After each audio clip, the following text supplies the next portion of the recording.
The waters around the UK are an ideal environment for growing scallops. The rich nutrients mean that they are among the best in the world, and they currently represent a valuable and growing market for the British seafood industry. However, cheaper imports from abroad, specifically South America, mean that the British scallops' place in the market is far from assured.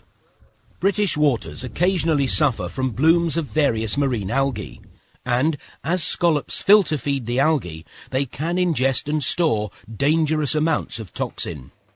The implications for the industry if a case of shellfish poisoning occurred could be disastrous.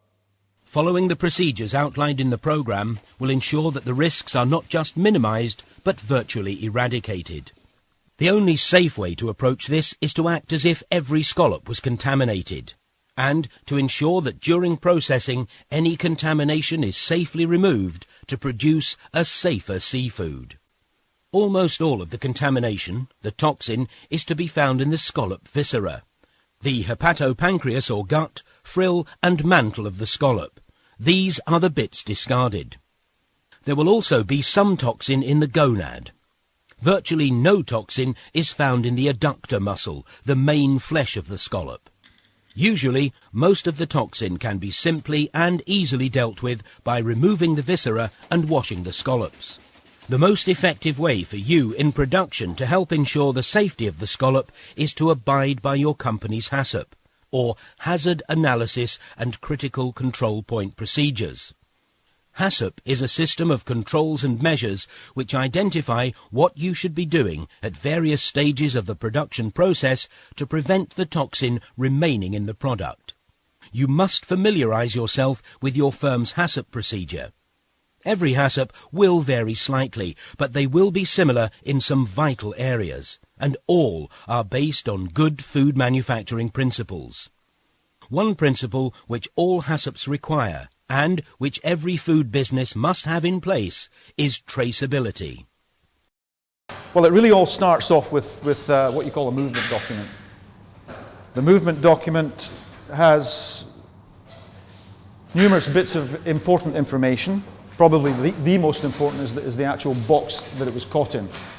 So this allows us ultimately to trace it back to the box where it was caught. It also has obviously the fisherman that caught it, the weight and the date it was caught. So what we do from a traceability point of view is that we make sure that the information from this movement document gets carried through the paperwork right to the label that's on the product when the customer receives it, so that he can give us any of the bits of information on that product, and we can trace it right back to the date and fishing box that it was caught in.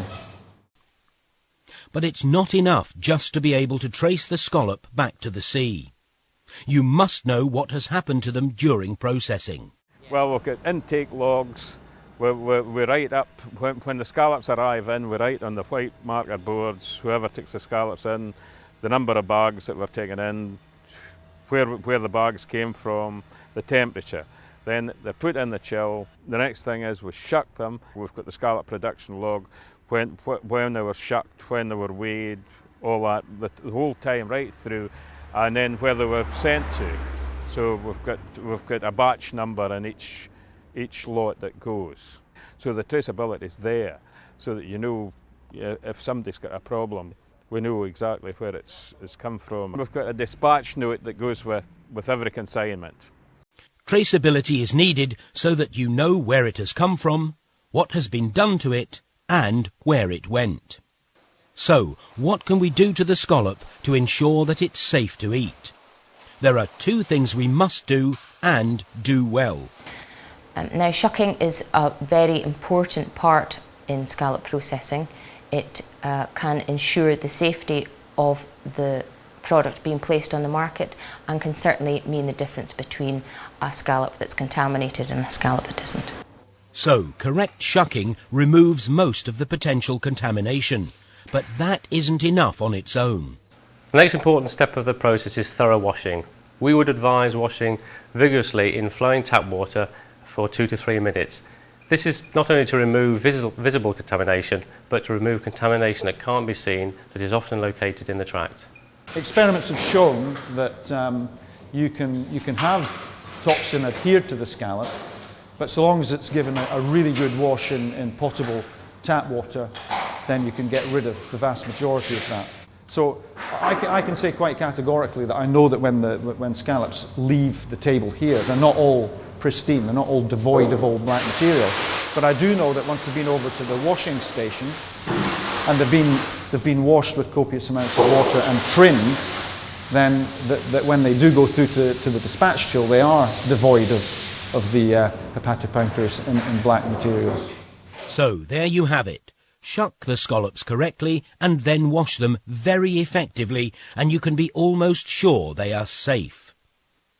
But an effective HACCP will want more to ensure that the safety of the scallop is checked at every stage of processing. Because when they're being packed in the packing area, any scallops that are seen that still might have a little bit of frill or whatever on are rejected at that point. Your manager will take you through the whole of your company's HACCP procedure and your role in it. Remember it and abide by it. Just one contaminated scallop could mean that your job is on the line.